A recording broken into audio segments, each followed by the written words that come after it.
Reparations Committee meeting. We're going to move forward without a quorum. We will not be taking any action items. I don't think we have much action on this agenda anyway. Welcome to you all. Thank you for being here. Online, are you able to hear us now? Yes, we are. Thank you so much. Thank you.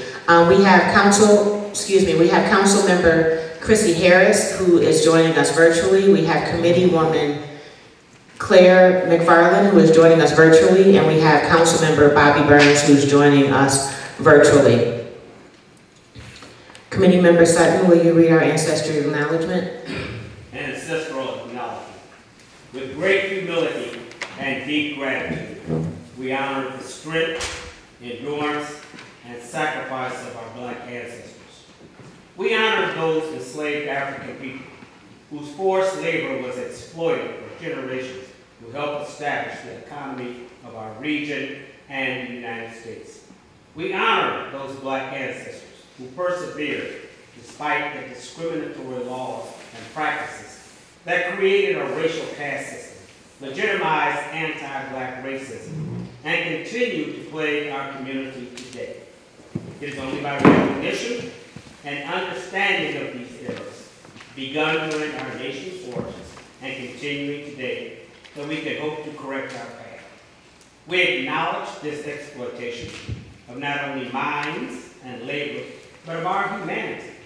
We grieve for those Black ancestors who, despite their contributions to this city's wealth and freedom, were never recognized, fairly compensated, nor allowed to fully realize their own sovereignty. Because of their work, we are here and will invest in the descendants of that legacy. And through this process, we work to repair some of the harms caused by the city of Evanston. We also hope our focus attempts at reparations will serve as an example to the United States government and prompt other institutional accomplices to begin the process of repair. Thank you, Mr. Sutton. And now we're going to get into our testimonial period. That's item B.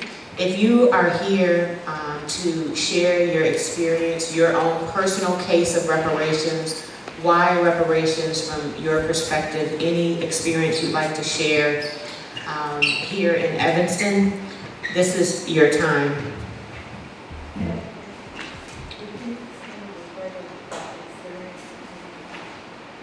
Excuse me?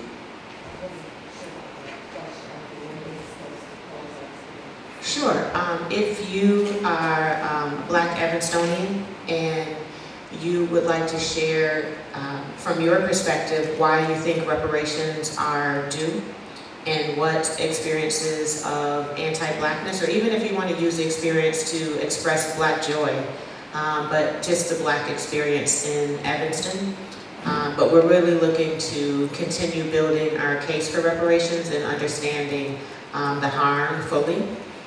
These meetings are documented and recorded, so that would be the case. Later in the agenda, after we get through our agenda, we'll have public comment, so that's where we'd love to hear from anyone who has recommendations on the work that we're doing, any feedback, and any questions that you might have. At public comment, it's not a dialogue, so we will usually add that response to comments later in the meeting or at the next meeting.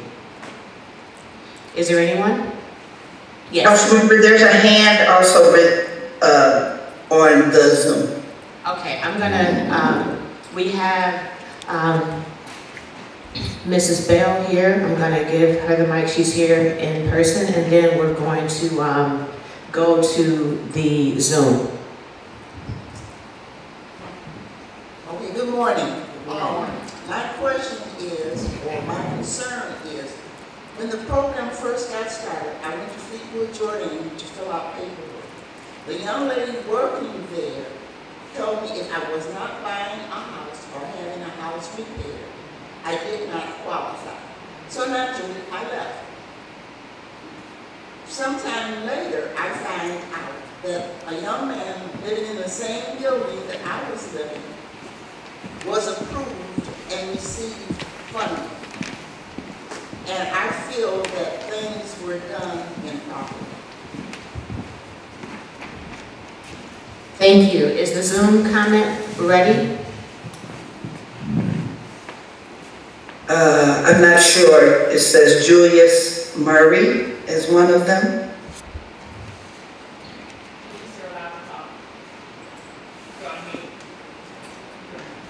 Julius, are you ready to speak?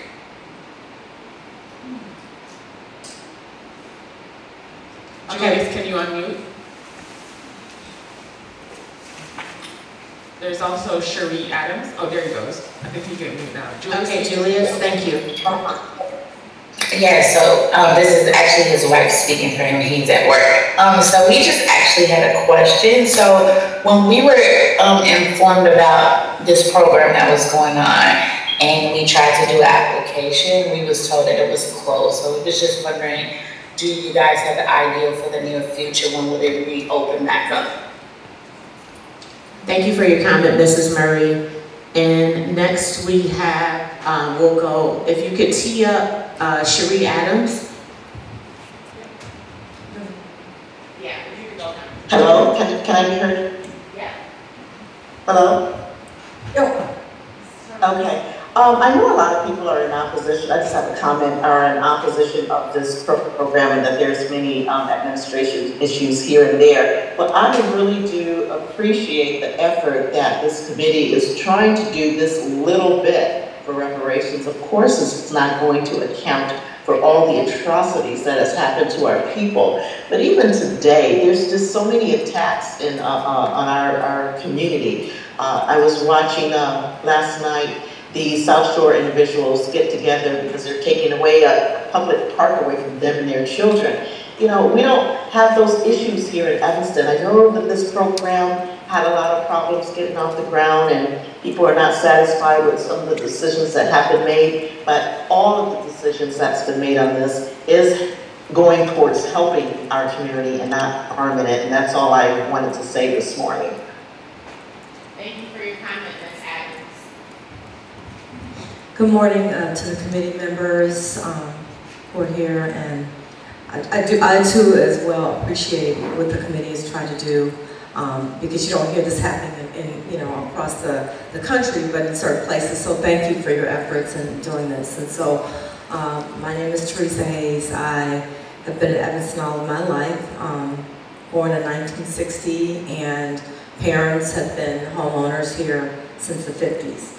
A couple things, maybe one not having anything to do with it directly, but I have experienced some of the things within the Black community that I feel set us back here in Evanston. One of which was in the 60s, integration took place, and I went across Evanston to a school that I felt really hindered my growth educationally. And I actually experienced where in that classroom, I have the guidance and the teaching, and I also witnessed where, Caucasian children were actually taken out of the classroom and taught, and so forth and so on. So I think that some of us have been affected in different ways, and I also like to say that, like Ms. Bell, I was misinformed in terms of what the qualifications were, and what the criteria was. I was also told that, you had to be purchasing a first-time buyer or repairing a home, and therefore, I didn't apply. So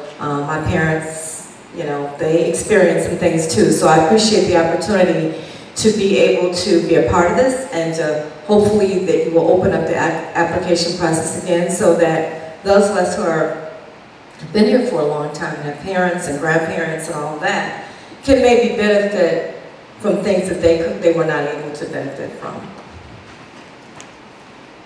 Thank you, Teresa, for your comment. Is there any final comment in the Zoom room? No? Thank you. So just a little bit, since there were a couple comments. The process, there are a few different ways in addition to purchasing a home or rehabbing a home that you own already. The benefit also had the option to be transferred to a descendant, and some opted to do that in the first round. I'm not sure about the second round, I don't think so. So that is an additional option. And then in terms of the expansion of the program, the application was open for, Tashik, was it about 2 months? Yeah, the application was open for 2 months, and at this time, it's closed. We closed it at 600 and approximately 40 applications, and the committee will determine what next steps will be for applications opening. We are making our way through all of the ancestors. You'll see in the report how many have been funded already, and we will next move on to the direct descendant. So that would be folks that are, I think the ancestors at the time of application were 70 and older, or maybe 69 and older or so. But everyone under that is next for disbursement. Yes. When you speak of application, can you give me a deadline? Because I believe that we started with the first round, and when you say closing after 2 months, have there been further rounds? No. Okay. That's it. So you're still working on, Yeah. can you tell me what year that started? Excuse me? What year did that start? Oh, it's 21. Okay. Yeah, November 21 is open for 2 months. All right. Thank you. We're going to move on with approval of the minutes. And Mr. Committee Member Sutton, if you want to alternate these numbers, I'll start with 2 and then you do all of 3, if you want to do that. Okay, cool. So 2, we have, actually we can't take any action on that. So for discussion, we have 3A, an update from the SEPA managed projects. Tashik, thank you. Yeah, so this is just a quick update on the projects managed by SEPA. These projects will be transferred to a reparations construction admin. And later in the packet, you'll see that he will be starting on October 10th. Yeah, so I'll have a more detailed report at the next meeting. Thank you.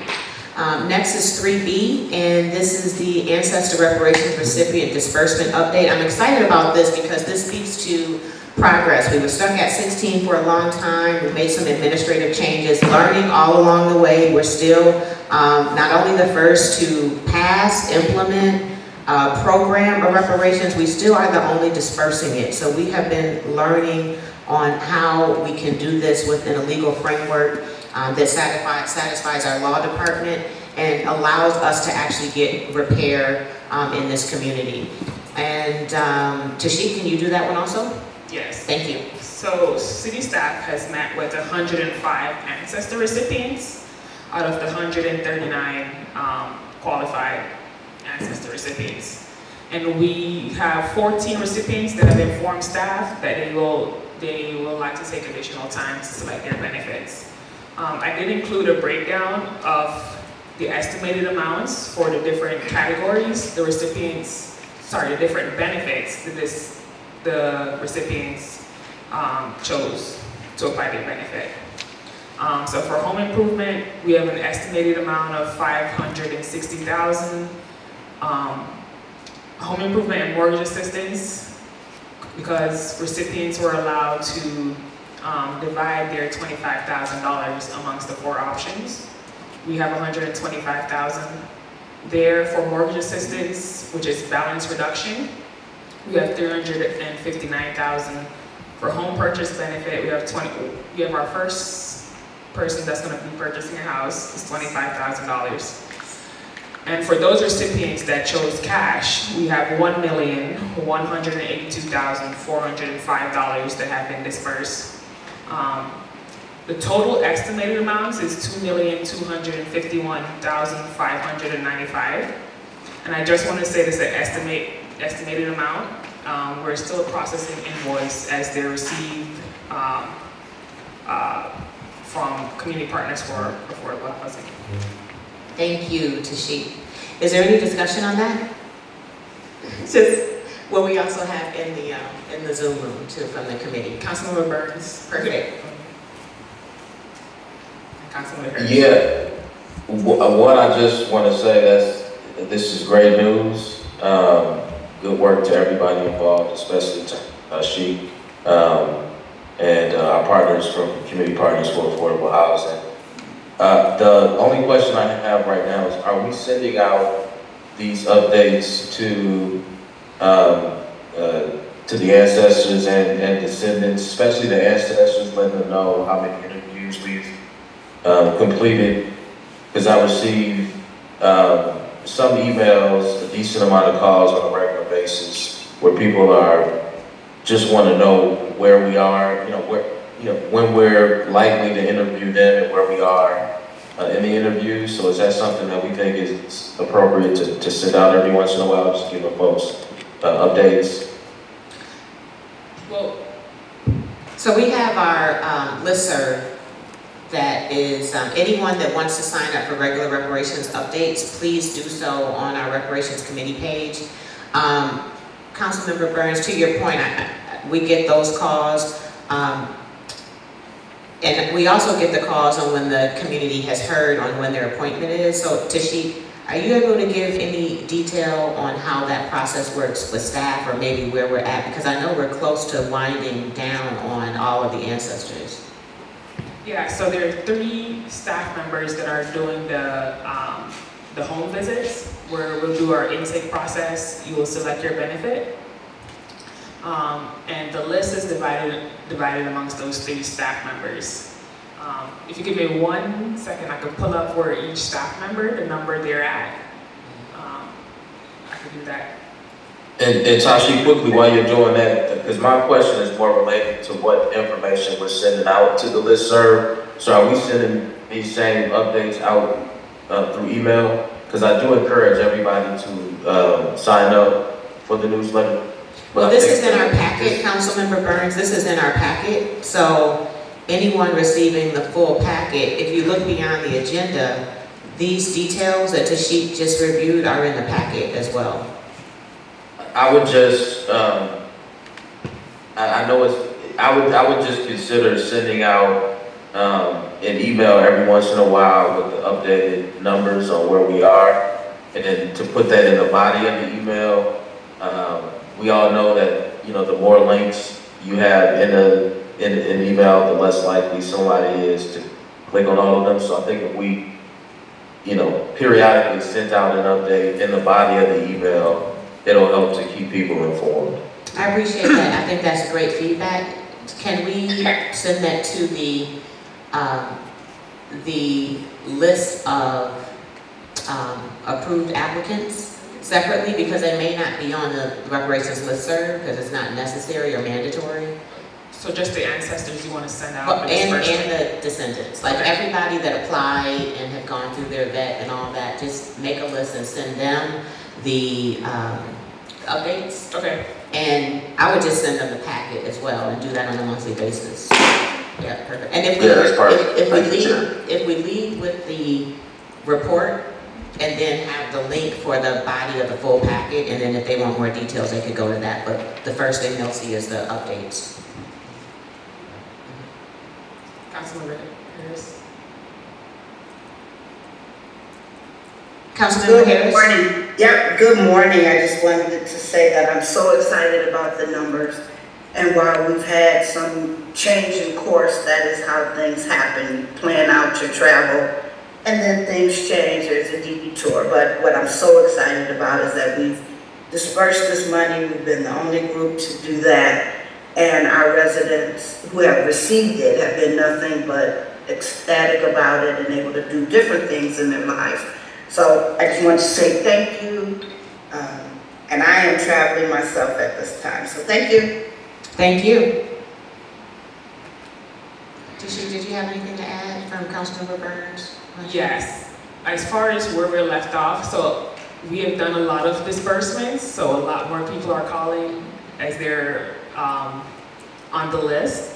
I also we're getting to you all. So as far as city staff go, as I mentioned, there are 3 staff members that are doing the home visits. So we have 1 staff member that left off at 110. We have 1 that left off at 111, 112. And the other one is at 116. And they will follow up on that appointment. Number 116. So those that haven't applied and don't understand what Tashik is saying, 116 knows who he or she is. So when they receive their response, they got a number, and so they know who they are. And is there any other discussion on that? Yes. Yeah, first, thank you for what you did, but my concern is to expedite those who have not received their payments. And they have seen the people who had similar situations have received theirs.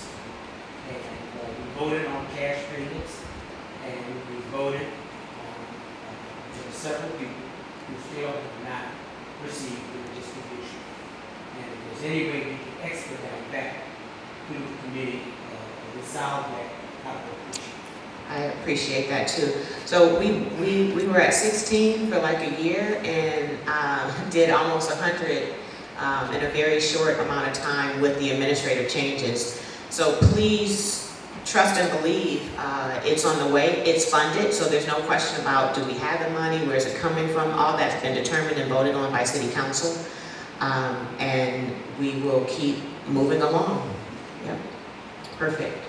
And next we have, oh, yes. Before we move on, sorry, I had my hand up, I'm speaking. I think you just made it. I just want to, I was thinking about this when Councilmember Burns started talking about people being updated, and, I'm curious with the council members and Tashik with the city staff if the online nature of things has been a barrier for some of our, particularly for some of our Evanston elders, our ancestors. We talked about email. I don't know, some people still want a hard copy. I wonder if there have been any requests about that, and if there has been a significant amount, if we might consider something like, posting some updates, in our library quarterly or something like that. Maybe there's no need. Maybe there's, not that many people who feel that the digital nature is a barrier. But just curious as to what people are finding with the different inquiries and whether or not that's something additional that we need to consider here and also in the future for some of our other programs. Thank you. Thank you, committee member. I think that's a great idea, and I immediately thought about our local papers. They're both or all virtual now, so it would be the same digital barrier. What we could do is post it somewhere here in the city building or the library. Is there anywhere where we post, like physically post information in the civic center or the library?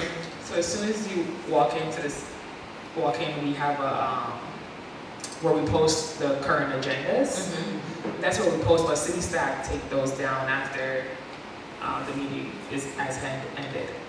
So that it's just a public requirement to post the agenda 48 hours, and there's some agendas that are posted outside. I could ask that we leave the reparations agenda. Question, is the second floor lounge open? I know COVID changed some things in terms of security and everything. Is that a space that's always open?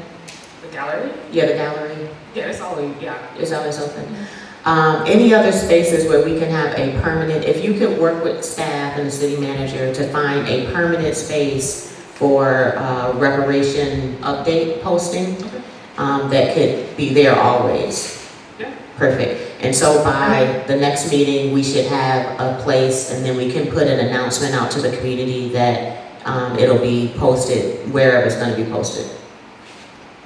I do know that also. Sorry. I was just going to suggest the Leedy Center. That is where our seniors go. There's ample parking, and then there's no, you don't need an elevator or anything like that. So there may be a place at the Leedy Center if we're really talking about our seniors.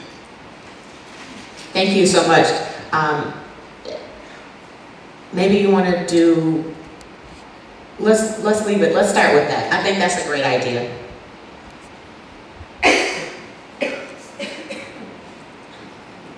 Committee member McFarland, did I hear you saying? No, I was going to also suggest, the main branch of the library. I know there's lots of things that are posted when you go in and write, and I think there are some people who are in the habit of you know, going in and checking out what's going on in the community there. I believe you just have to, you know, submit it for approval and then they post it. So that is another alternative. Another thing, if you could send the updates to Evanston Own It and Interfaith Evanston, and they can, some of them are very engaged in the work and the process, and they can opt to add it into a bulletin, a church bulletin, something like that. Mr. Jim Bennett? Yeah, I think you ought to do a monthly newsletter, and that would handle the whole thing. With the jump out. You saying a physical, like snail mail? The newsletter. Well, they're all virtual now, but, okay. We talk about people don't have to do that. Okay, So a monthly newsletter like this. okay. Yeah. Perfect. So we'll do a monthly, we'll send out the packet every month, and this is gonna be to the listserv. Yeah, perfect. Thank you, Bennett. So is the newsletter, I know you're just talking to, would the newsletter go to everyone who's applied? Yes, Okay. yeah. Thank you. And if you and your journalism skills want to support Tashik in any way, just reach out to Tashik Bennett. Okay. All right, we're gonna move on from that unless there's anything else from the committee. All right, 3C, developing a selection process for direct descendants. So if any of you that were following the process know that we ended up going with what looked like a lottery type of random process. We had a lot of conversation in the previous committee on how can we do this in a transparent way so that there was no question about favoritism and people cutting the line. And we landed on an old-fashioned style. It worked very well, it was transparent, it was broadcast publicly, it was done at Fleetwood Jourdain, it was open to the public, so there was no questions. But there, was some criticism, which I don't disagree with, and I didn't love the optics of the lottery style, but it was the best option for us. The other options were electronic, and then there were some questions about trust in some sort of electronic process. So now we need to decide if we're going to move forward with the same process or we're going to consider something different. And I think, did I ask you to find, okay. So what I did do was ask Tashik to find us a couple of electronic options for us to consider, and then we can't take an action because we don't have quorum, but we do need to take an action at our next meeting because we're ready to move along in this process. Tashik, what did you find for us? According to IT, there's a plethora of online randomized systems that we could use where we could just input the unique ID numbers and they could randomize it for us. Okay, so we have a lot of options. As far as the computer option. Okay, right. So I don't know if things have changed. If we trust the process more, if we trust government more, I'm hoping so. We've made good on our commitment to begin and implement the process of repair. An electronic option, apparently we could do it internally, staff here can do it, so we don't even have to consult anybody. So this is open to the committee to discuss on if we go with the manual selection process that we did last time, or if we consider one of these electronic options. Mr. Sutton, and then anyone of committee members in the Zoom space. Now on this distribution for the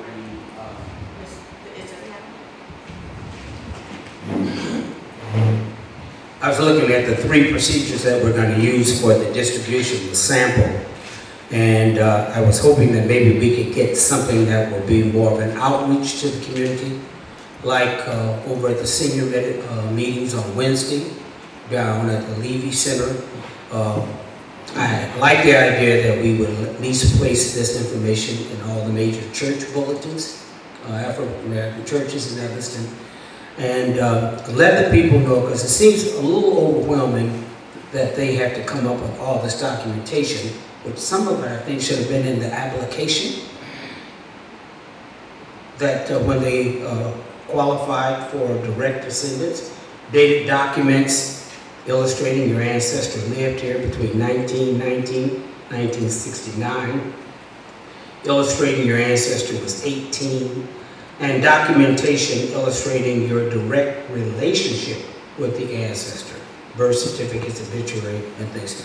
Some of those items may be difficult to obtain, and if there's any way that we could make that process a little bit easier for the next group of distribution to descendants. Also, you can keep that one. She got us an extra mic. So we can definitely always want to improve it. I just want to lift up our library staff that made the process, from what I was told,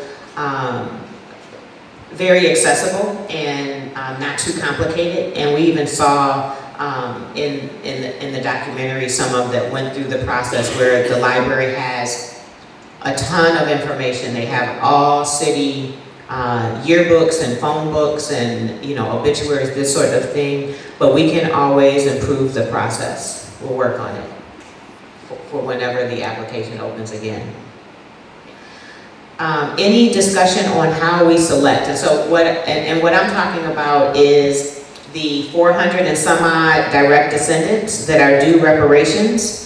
We have to put them in a random selection order so that we can disperse them like we did on the 140 ancestors. So do we want to use the same process that we used last time? It was easy.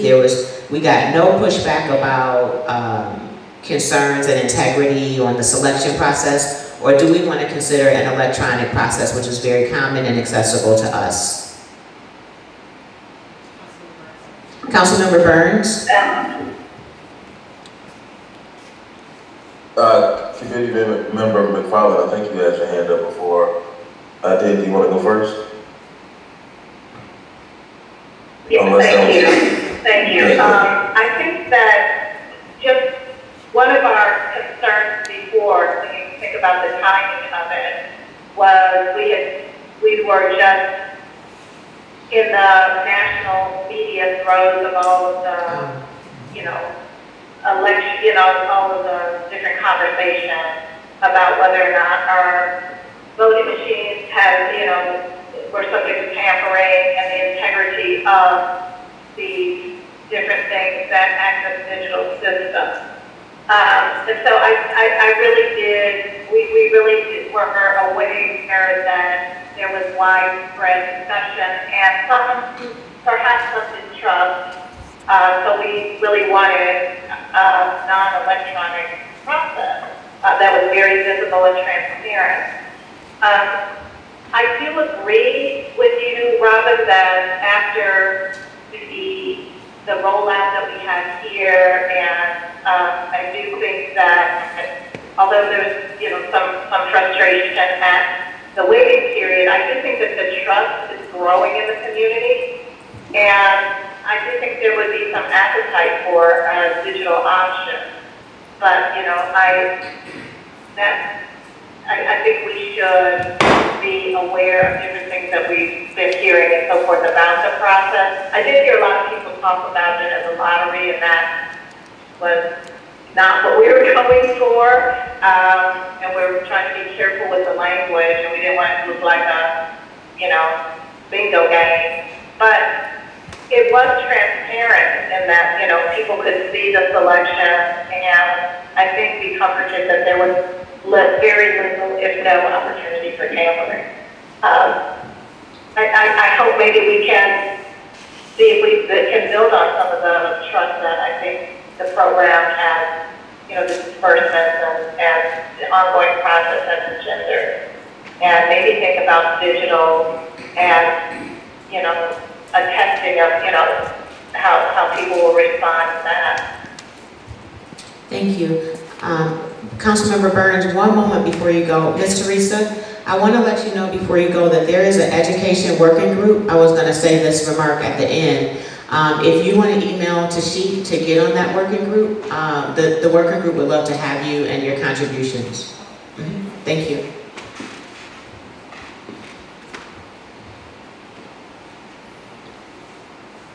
Thank you, Committee Member McFarland. Council Member Burns, did you have something to add? Yeah, you know, I certainly appreciate, and I think the last process was very transparent, open, transparent, and conducted in a way that people were able to understand. Anytime I've had someone express any concern about the selection process, and I explained, you know, what we did and why we did it. As far as I can tell, it satisfied, you know, their concerns. And so I do think, although some people may have not appreciated calling it a lottery or the way it was done. I think I would imagine most people are comfortable and support the random nature of it. So, you know, I would support either one, either the digital or something more physical and in person. You know, this may be something we want to send out to the descendants and poll them to see, you know, which process they prefer since they're next up. So I'll offer that as a suggestion. Also, the only other thing I wanted us to consider is there wisdom in developing more than one, you know, list or order, I should say. I know some people expressed frustration that they at least felt that they were behind, even though they wanted maybe a direct cash benefit at some point, or they wanted mortgage assistance, or one person in particular had received a deferred no interest CDBG loan from the city, and they just wanted to apply their $25,000, at least at the time, towards that debt. Whether or not there's any wisdom in developing, you know, at least 2 lists, maybe more, where there's a list for people who want to sign up for direct cash benefit versus, you know, home rehab, and maybe, again, other lists are developed as well. So that's the only other consideration I wanted to offer up. And that's all, Chair. Thank you.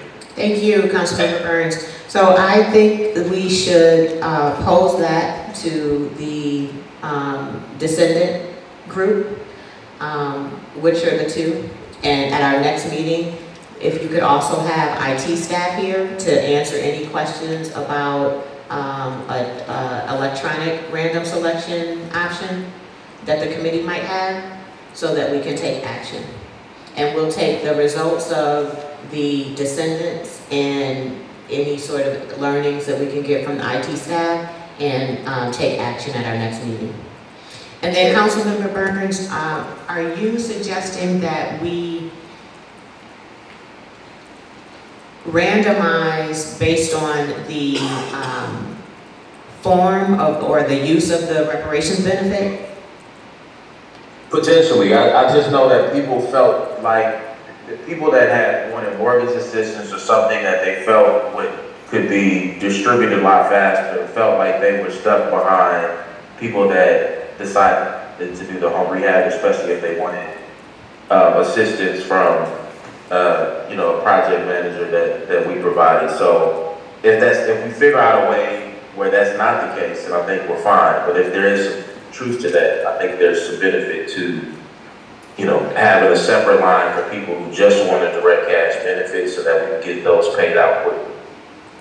Okay, Tashi? Oh wait, is that Councilwoman Harris? Yes, it is. Yes.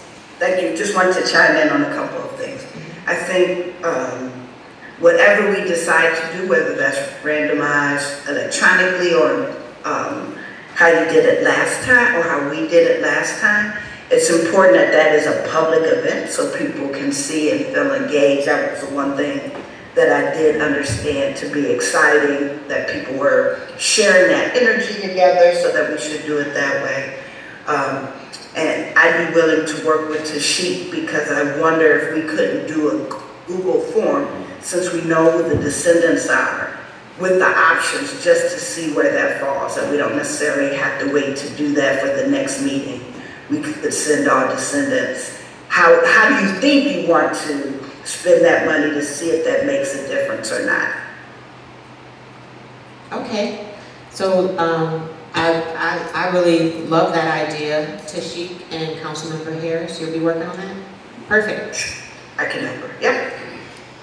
Any other discussion? Chair, one yeah. other thing. Yes.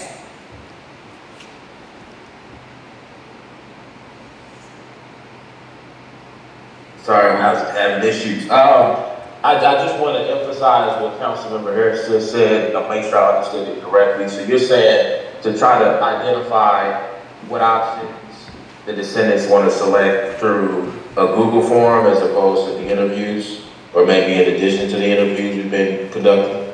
Well, so we haven't done descendants yet at all. So yes, to do that in the beginning, to see where that falls, if it makes sense to prioritize, the only thing that will make a difference is funding. And I'd hate to say, okay, everybody, I don't want to get into details right now, but we can a Google form to just see how it pans out, what it looks like it's going to, people might want, because we don't want to constrict somebody right now, because today a cash option makes sense, but next week a mortgage might, right? So I think we have to work through the logistics, but we can get an understanding of what that may be or not be. Yeah, I just want to lift it. I wanted to lift it back up because I think to Mr. Sutton's point earlier, I think if there was one way, not to say we're going to do this, but if there was one way to expedite the next round, especially considering how many people there are in the next group, it would be to either in addition or in some cases instead of conducting the interviews, which are all have all been in person and have taken some time to schedule depending on people's availability, accessibility, etc., is to try to determine how they want to use their benefit through digitally. So I just wanted to lift it up because I do think that is probably the only way we can expedite the next round. And that's all, Chair. I just wanted to lift it up. Thank you. Thank you both for yes to that. I think that we can get that out on the same survey. So we're going to be asking the descendant groups, what use are they most likely to opt, and if they have an opinion about the manual or the electronic. And then if we end up with an electronic, when staff comes, IT and whomever else, how we could have some sort of in-person with the electronic option. How do we do that? Is it like up on the screen? Is it some kind of way that they, yeah. So we can have all that and make a decision. Can I add one point? Of course. I think that just to circle back about something that we spent a lot of time on, and I also want to really commend Tashik and Audrey and the city staff on those interviews where they sit down and go through different things with our ancestor recipients. And only they can speak to some of the questions and things that have come up when people are, I just want to make sure that people feel like they're fully informed when they make a selection. So I wonder if there's any thought of, maybe people have, just the city staff can speak to it. Maybe people already have a pretty good idea, but I wonder if it might make it move more quickly if we move to some kind of workshop format, where people could come and get general information, just talk about their personal selection, or just get some general information so they're really fully informed about the options and what different things entail, and then they can take it more individually when their distribution time comes. Committeewoman, that's an excellent recommendation. For the first round, we did info sessions. That was more specific to how to reply questions on the application. We had not intended to do the same level high-touch intake process with the descendants. We were careful to do it with the ancestors because there are other senior programs and services that we wanted to inform them of. They could layer on their benefits. We also wanted to give special courtesies to those that were directly harmed, so our elders. And so I think if we do a series of workshops or info sessions that are optional for the descendants to participate in, since we will not be doing those home visits, I think is an excellent idea.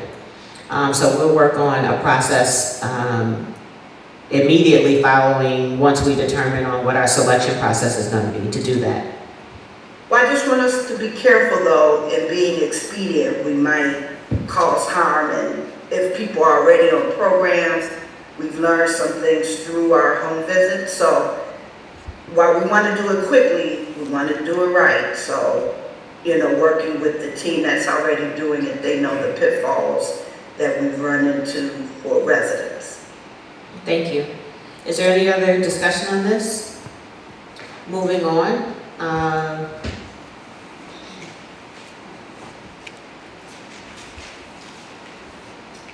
We're at 5.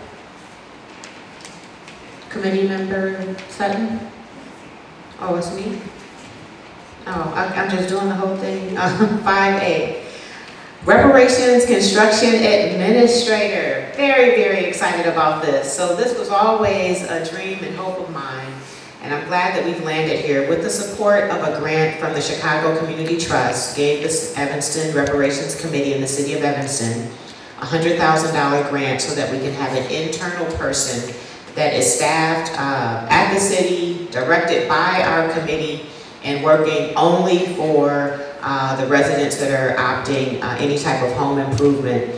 And the gentleman's name is Michael Dykes. He is a 5th Ward resident. He has, I think, 30 years experience, certainly more than 20 years experience as a construction manager, general contractor. He is a son of Evanston and familiar with the program and many of the legacy families and other families in Evanston. So we're excited that there will be a familiar face that is supporting folks that take this option. I also want to note that whatever choice you make for your benefit is your choice. If you choose home improvement, you choose who you want to work on your, there is no requirements, we don't dictate, we don't even give direction, but there is going to be a construction administrator, just like SEPA did, in offering support if you choose it. So his start date is on October 10th, and once he is fully onboarded here at the city of Evanston, I've asked that he come and introduce himself to the committee and to the community. Is there any discussion on that? Very excited. Yes. Thank you to Sheik for all your hard work in getting this done. Yes. And then we have 5B, a recap of the reparations dinner. Committee member Sutton, why don't you do that one? Many people received their plaques and their acknowledgement. And again, I would like to commend the staff for the wonderful job that they did and the food. Thank you, Chrissy, for that. But more important, everywhere I've gone, any condemnation that they have on what we're doing here, my first question to them is, how's your reparations program going in your city? How's it going in your state? Now, you have all this criticism about what we're doing here. We are the only organization that has been financed by funds from the city, and especially with this committee as an opportunity of Black Americans to help. Do we always have the right answers? No. But what I'm very, very thankful for, and that banquet reassured that the acknowledgement is very important. No, you cannot, as I said before, ever repay me financially for the harm done to my family. There's just no way.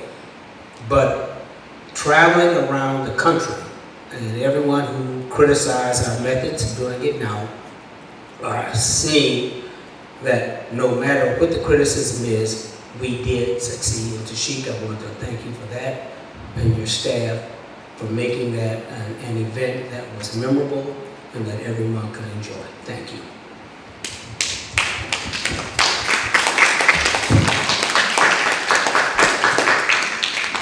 I want to echo Mr. Sutton It was incredible. It was emotional. It was upbeat.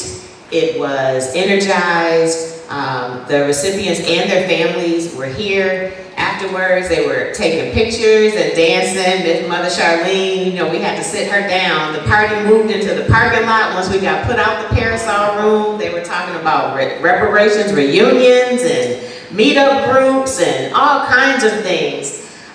It was really, really special. Is it on the website, on the city website, or? Not yet. Yeah, so it will go up. We had, our mayor was here, we had all of our committee members participated in some way. Our council members, in addition to council members on the committee, were council member Claire Kelly and council member Juan, 9th Ward council member. So it was very well attended. Nightline was here, so at some point you may see yourselves or your families on Nightline as well. And I would love for Tashik and Claire and Chrissy to share how thoughtful you directed the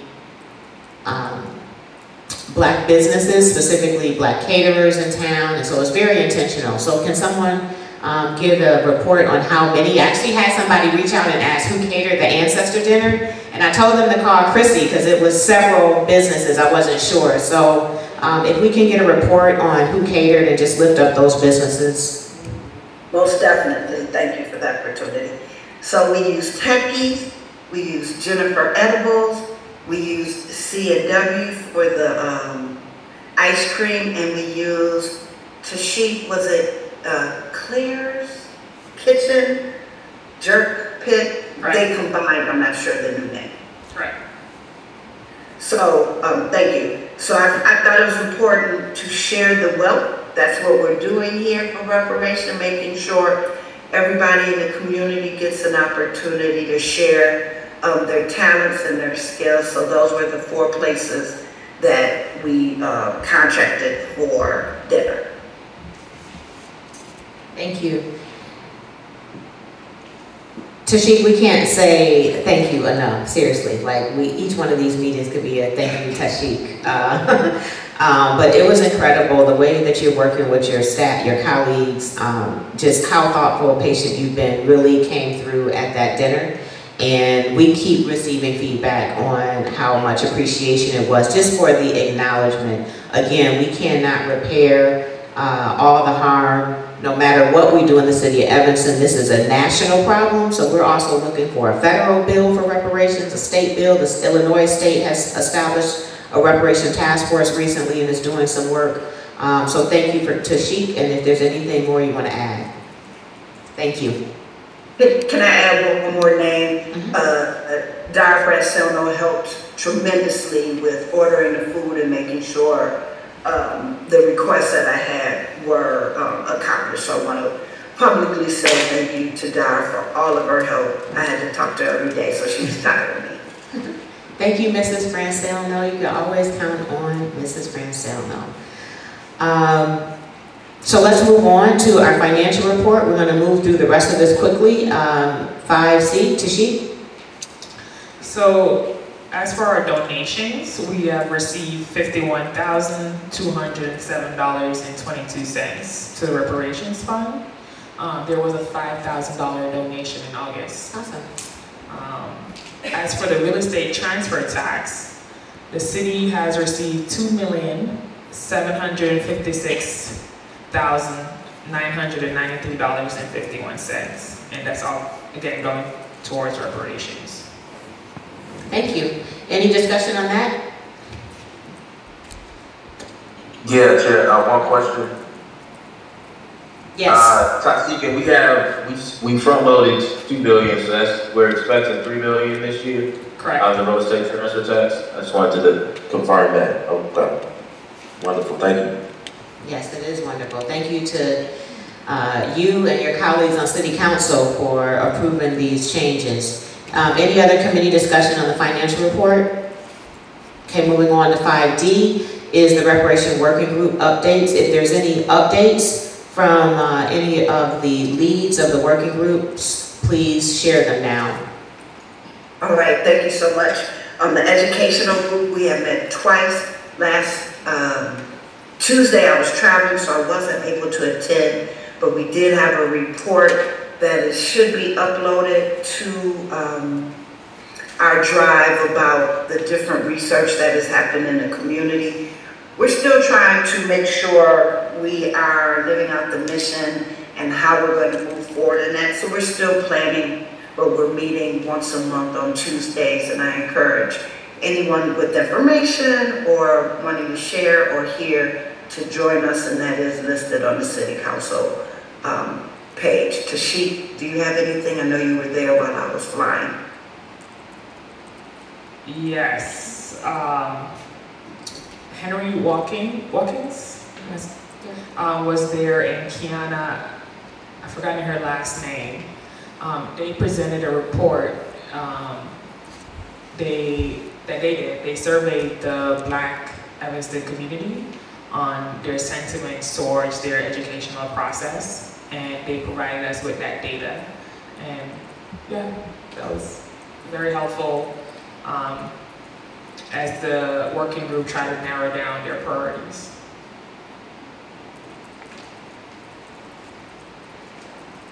And I would say for the economic development working group, Councilmember Reed is not here, but they're meeting on October 10th virtually. The link will be on the Reparations webpage. And that group will be hosting speakers from the state and from the county to talk about initiatives they have implemented that supported Black businesses and Black entrepreneurs.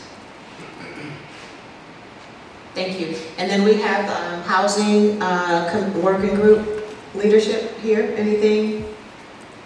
If there are no I'm the co-chair of the working group on Lockhart, who I assume is not here today, has done a wonderful job of kind of driving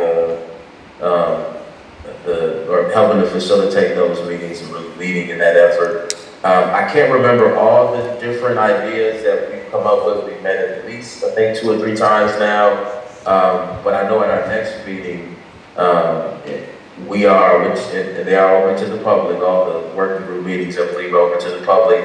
We'll be voting voting and determining our priority and what we're going to focus on next. And, it ranges from, there's a lot of interest in exploring community land trusts versus community development organizations, and looking at continuing to conduct research to identify families who had houses moved against their will, and it really ranged.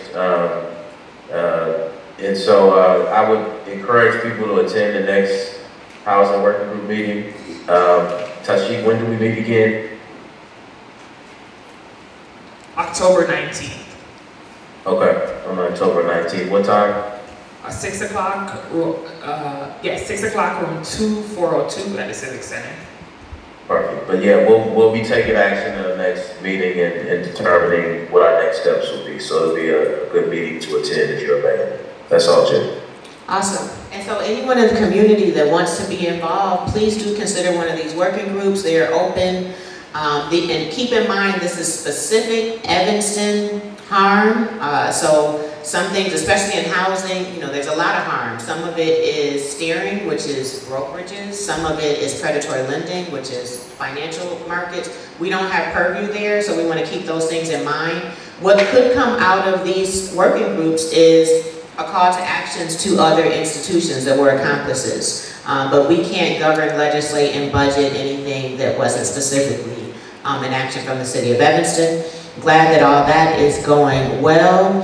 And lastly, we have public comment. So who do we sign up for public comment? We have a couple online. Okay. Going to go that list. So online is Emmanuel Diaz. So we have 2 online? No, we have 10? We might not be online. Okay, so let's start with the online. They see my confidence as conceit. They see my mistakes as defeat. They consider my success accidental. They minimize my intelligence to potential. My questions mean I am unaware. My advancement is somehow unfair. To voice concern is discontentment. If I stand up for myself, I am too defensive. If I don't trust them, I am too apprehensive. I am defiant if I separate. I am fake if I assimilate. My character is constantly under attack. Pride for my race makes me too black. Black Lives Matter every day. Have a good day. Thank you, Ms. Payton. That was wonderful. Just what we needed.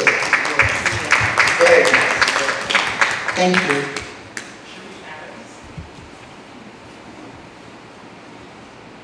Adams?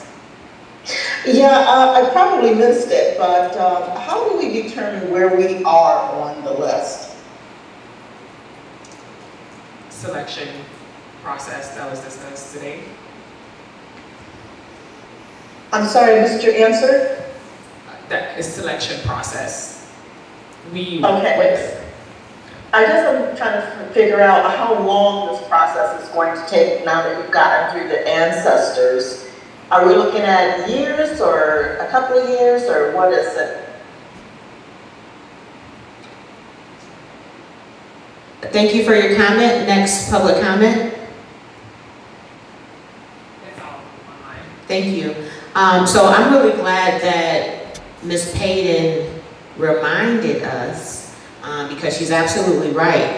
We were expecting to have a response from the city manager's office. Can you give us any update or make sure that that happens at the next meeting? Yes, I did reach out to our CFO. We're in budget season right now, and he was out on vacation last month, so it's on his agenda. Okay, make sure he has it on our agenda for our next meeting because we actually, and I apologize that we didn't follow up on that. We're a couple meetings late on having a response. Thank you. And then any other questions about process, where you're at on the list, should go directly to Tashik Kerr. But if you did not receive a letter response or some type of electronic confirmation of your response, I'm not sure that the application it went through because there's been correspondence that's gone out to the 600 and some odd applicants in the first round. And so now let's move on to who's in the Parasol room. Cheryl Henley? Yes. Mrs. Cheryl Henley, sorry about that.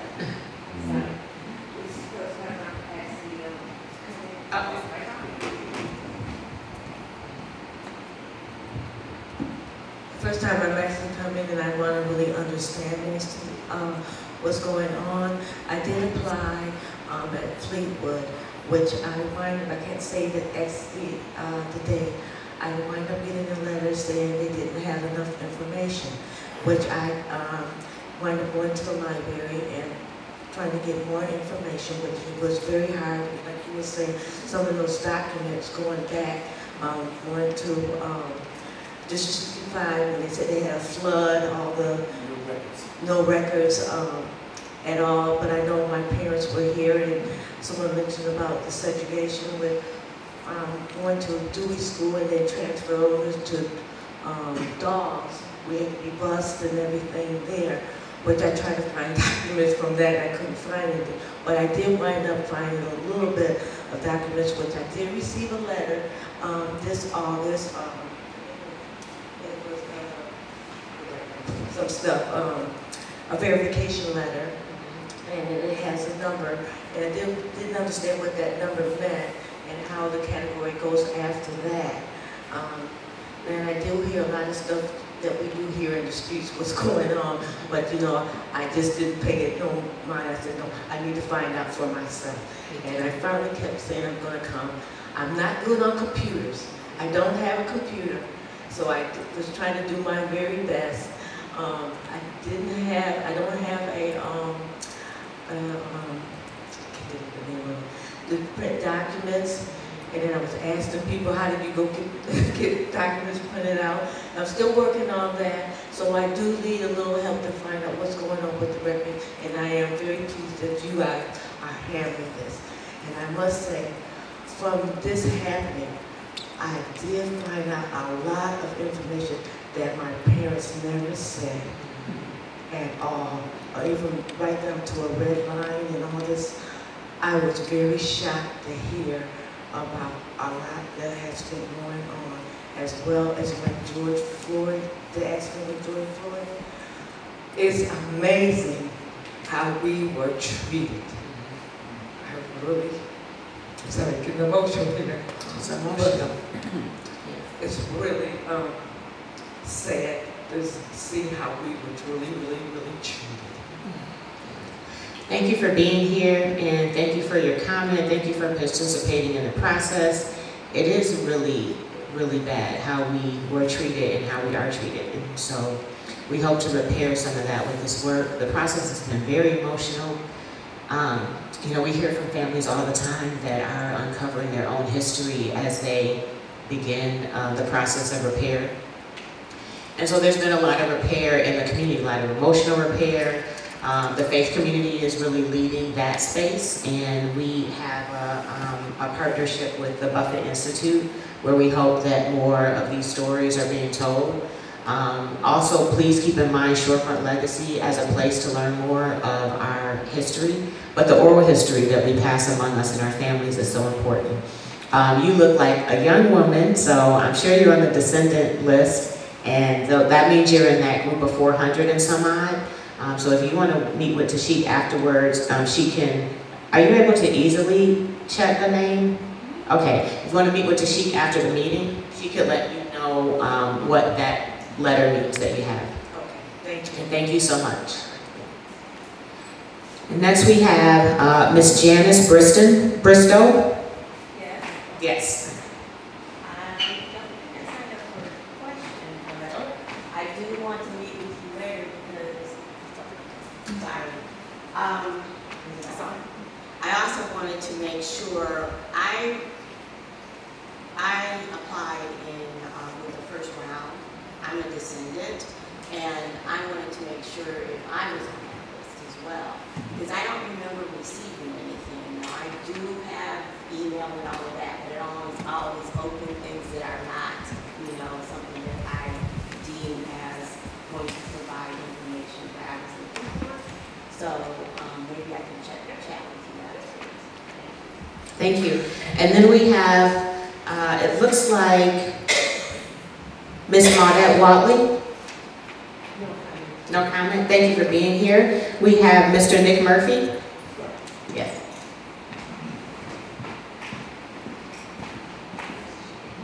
Yeah, fortunately, everything that I wanted to comment about has pretty much been discussed already to some degree or another. So I'm just going to show some support for some things that were already mentioned, and also echo some sentiments that were already mentioned as well.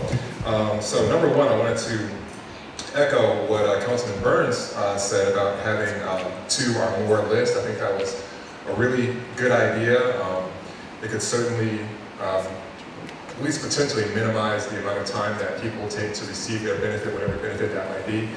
I tend to think that, and I don't know for a fact, but I tend to think that people who are going to opt for a cash benefit could possibly be dispersed a lot faster, and then everybody else can be dealt with at whatever pace need be. I'm not exactly sure about that, but that's something that the council could certainly look into.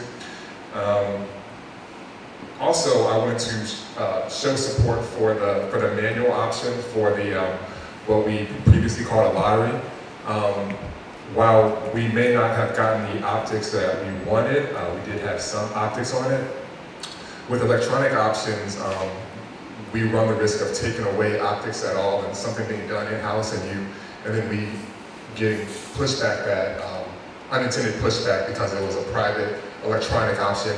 Even if it is straightforward and honest, if it's not done publicly, you're gonna receive pushback anyway. But I just feel that maybe if we just ditch the lottery term altogether, maybe call So it. we never called it that. All right. There was an active opposition campaign happening at the time, and that was there. So I just want to say that. I didn't think you did, but you know, a term that I came up with just sitting here was you know, non-biased selection process, something along those lines, whatever you want to call it. But lottery just sounds like a lottery. You know? Let's see here. Yeah. Also, there's an opportunity to make the event itself maybe something like the ancestor dinner, where it was a joyous occasion, where there's art, or you know, there's there's food, there's opportunities for information. Just make it more of a joyous occasion and kind of really bolster a little bit, get people more excited about it. That's a great opportunity for very positive optics for reparations. And then lastly, what I wanted to say was, as we move towards the benefits for direct descendants, I know we've been discussing locations to have information, the Levy Center, et cetera, but let's also keep in mind that as we move towards the descendants, we're going to be entering into a space where there's younger adults, so making sure that that information is available to people who are not seniors. I can't necessarily I can walk into the Levy Center, but it's not the appropriate space. As we move into the descendants category. So if we can consider, you know, Fleetwood or Foster Center or other spaces in the 5th Ward for information gathering and for permanent information, that also might be valuable to us as well. Thank you for all that great feedback. It is noted. Thank you very much. Next we have Mr. Bennett Johnson. And then after that we have Kenneth Weidman. Thank you, Madam Simmons. I think I'm very proud of the fact that Evanston is the first municipality to engage in active reparation. And you guys have done a marvelous job. I, of course, want to do something a little bit different. I spent a lot of time developing businesses in the Chicago area, including Salt Seed, Real Move.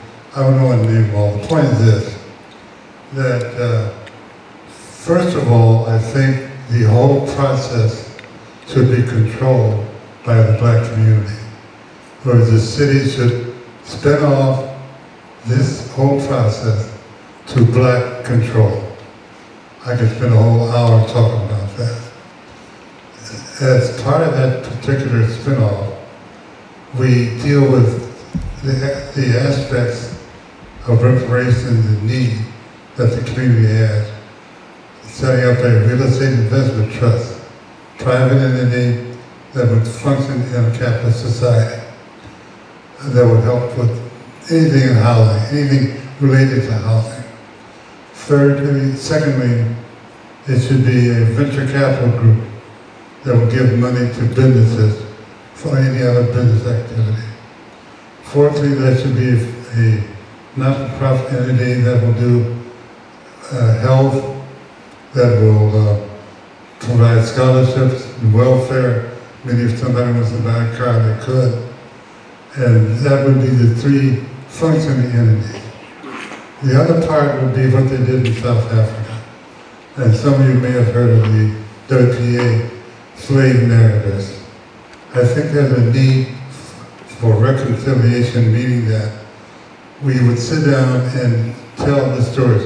I know you talked about that and done it already, but I think it's very important for people to tell their stories, whatever happened to them, both black and white, because the white people may feel guilty and explain why they did what they did. And this helps to relieve their guilt. So I think it's important to do that. And it should be controlled primarily by the interfaith community. Thank you very much. Thank you. Thank you. 1 second, Mrs. Armstrong, we're gonna get, we have Kenneth Wyman, and then you'll go next.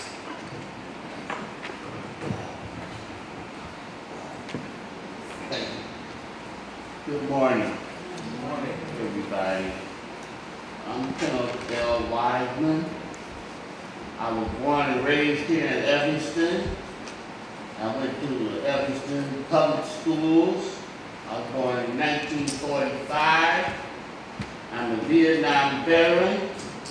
I've been connected with my church for more than 60 years. I'm a FAM coach, Fellowship of African American Men, and I've been there 30 years. I worked for Northwestern University for 33 years, and I'm a VFW member more than 60 years. Thank you for your service. Before you go on, thank you very much. Thank you. I'm here to represent my sister, Sheila White.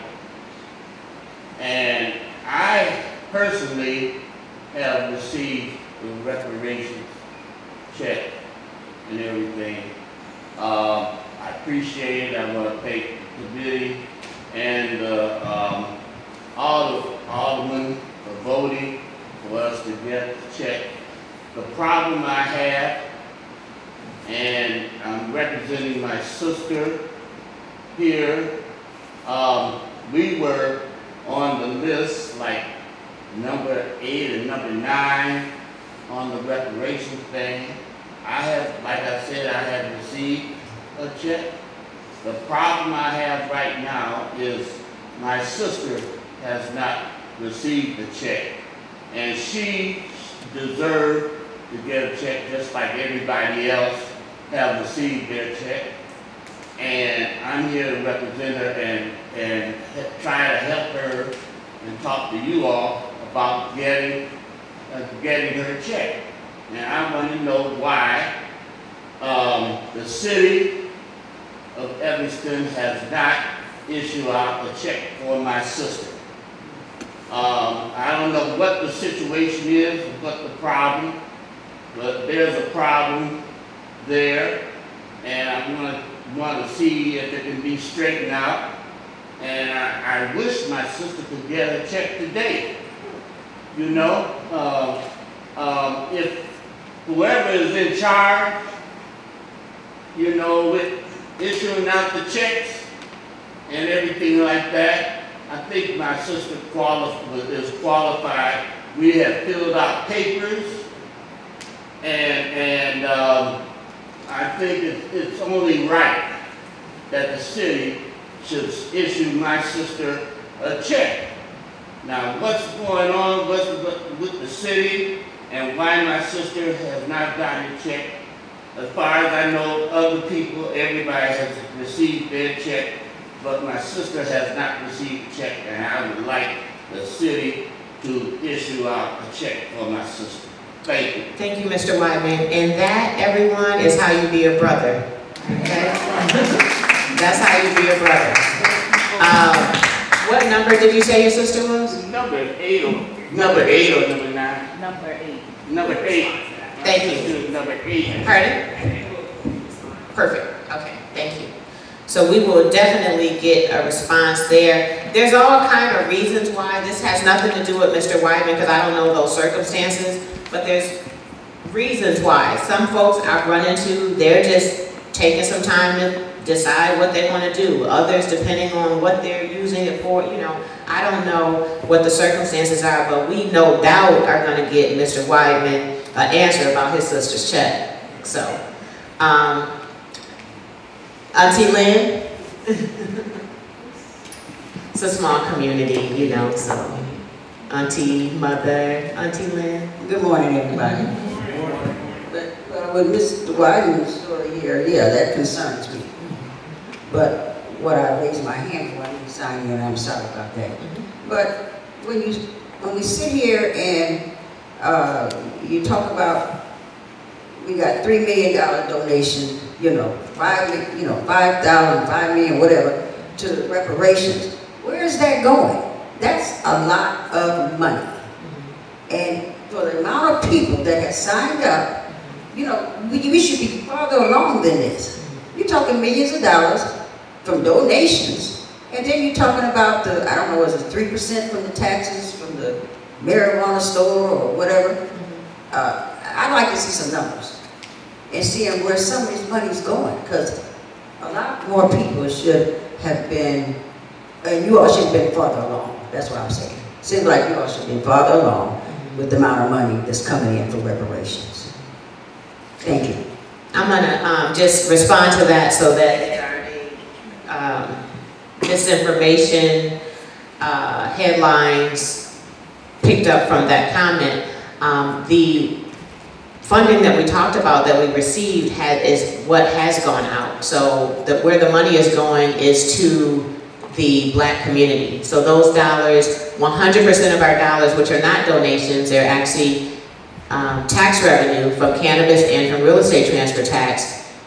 All of that money is going to the community. Mr. Weidman's received his check. Others in this room have received their check. Their families have received their check. I know who's in the room right now. That's where the money is going. Yes, we would love to be further along, and we're working on it.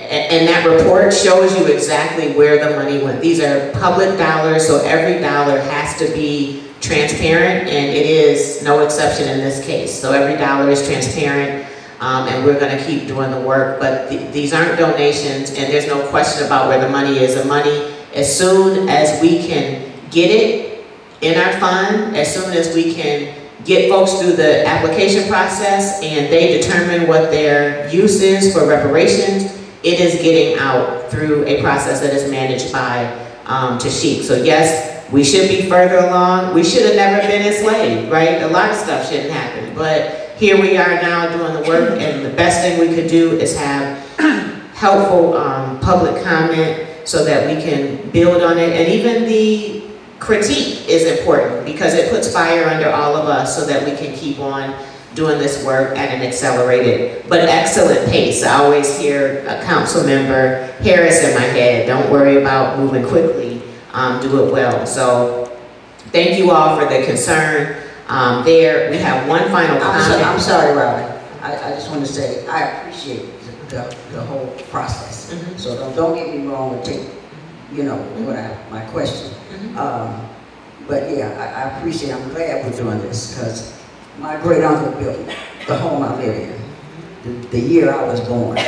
So, and I know that he was made to only build in that area, you know.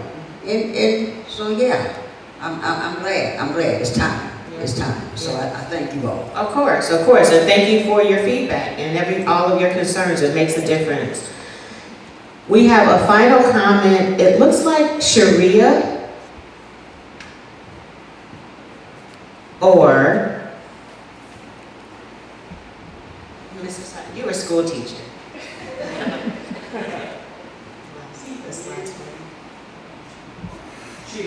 Sheila? Oh, I don't have anything. No, thank you for being here, Ms. Weidman. My brother said it. Oh, that's your brother. Okay, all right to the Weidmans. That's the way. Shut up. Mrs. Bell has another comment.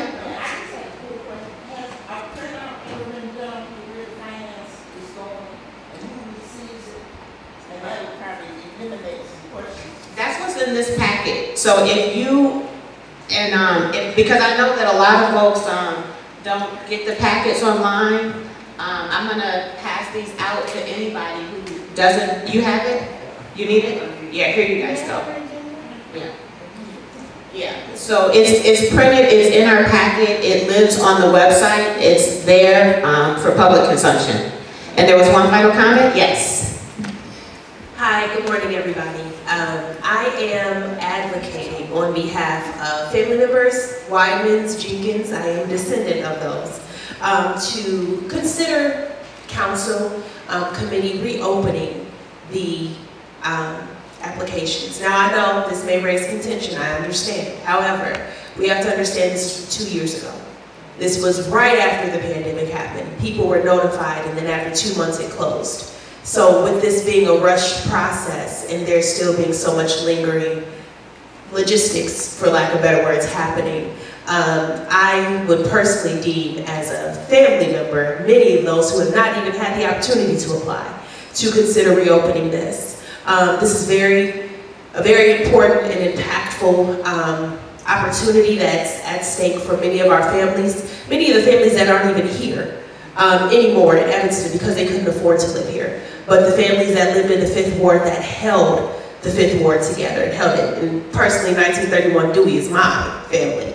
And so with that, I think, you know, as part of this community, as somebody who is invested in this cause and what you're doing, I consider that you all should consider reopening this application process for the many families that have not had the opportunity 2 years later. Thank you. Thank you for the comment. Do we have one more? There's one more right here. Hi. Well, my name is Marlette Wright. I'm descendant of the Taggarts. Okay. The Taggarts, my mother was born on East Railroad in 1922. And I did not get a chance to submit an application. I thought I did, but however I did. There's still a lot of Taggarts around. We happen to know when my great-grandmother, mother, was born in 1874, she buried at Sunset. My grandfather's mother was born in 1874 as well. She's born at Sunset. I mean, buried at Sunset. So, you know, there is a need for our family to receive some of this. Okay? If you were to break it down, the Taggarts are the Lions, the Fullers. Okay, there's a lot of us. And I don't know which ones received money and which ones didn't. That's why I want to pack it. Because we deserve it. We're still here. My grandmother's mother came in 1900, something like that. And some came before that. That house on East Railroad and Emerson is still owned by a descendant of the Taggarts, which I know you know. So it's like we have roots here, and our family is deserving of some of the money that's being given out. Absolutely, no doubt. So I'll say this in closing. That's complete. Sorry, we have one more public comment, or are we going? Oh, yes.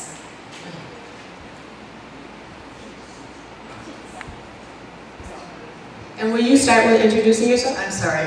My name is Kathy Penrose-Lund. I'm Assistant City Attorney, and I just wanted to address, is it Mr. Weidman? Ms. Weidman? I just wanted to let you know that the law department is extremely aware of your situation and working on it. We're trying to come, I don't want to disclose anything, any conversations at all, but I just want you to know that it's being worked on in a way that not only legally, so that there are problems down the road, but in a way that recipients want benefits to be, we want to make sure that whatever way they're distributed, that they don't end up hurting someone in some other way. And that's where we are right now. But I just want you to know we're really, the minute I heard your name, my ears perked up. So we're aware of it and working on it. Thank you. And if you could grab them and make sure there aren't any offline questions that they have when the meeting is over. So this concludes our public comment. I want to say just, you know, we run into people all the time that didn't apply for reasons that I completely understand. Black folks don't trust the government. And so that's a lot of the work that we're doing right now. So we run into a lot of people that didn't apply because they either didn't think it would happen, doesn't trust the government or whatever, and wish they would have applied. And I think that we have proven reparations are attainable. It has changed sort of the perspective and relationship to government in our communities. I look forward to receiving more information from the report that was done by Professor Al Tillery at Northwestern and his center that should respond to some of this. And when we continue this process, we hope that there is more participation. But we had an extensive process. There was more criticism about how long the process was than how short it was. And so we want to make sure that we are compliant. We're taking the direction from our legal department. We have a sound case for reparations. This work has been challenged legally by conservative groups outside of our community, not even in our community.